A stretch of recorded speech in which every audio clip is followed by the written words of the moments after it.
Actually, Android Auto will have more options, customized options for the Android Auto page. You can also check the settings, there are more options here.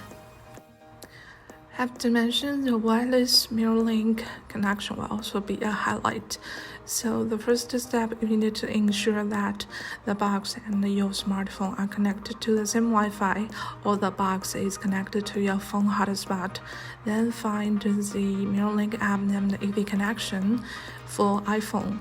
Turn on your phone MirrorLink feature button, and you will get the synchronizing page like this way. Unlock a new way for playing the music. Unlock a new way for playing the navigation too. Also, unlock a new way for calling someone. I think that is really strange, right?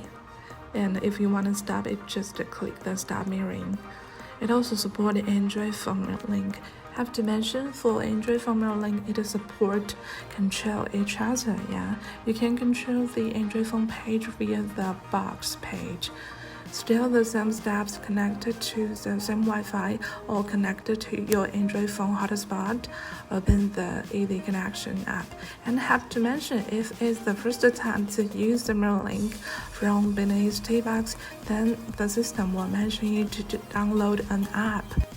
You will also get a new way to playing the music, to checking the navigation, and also you can see double control the music. It even supports the split screen feature, and you just need to click the button at the home screen via the assistive touch, and you will get the dual page at the same time.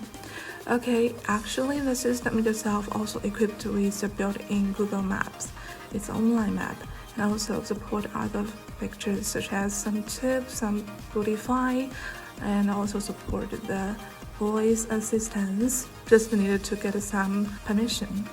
Thanks for watching, and welcome to purchase from Amazon and Binize. Search www.binize.com to find more coupon codes.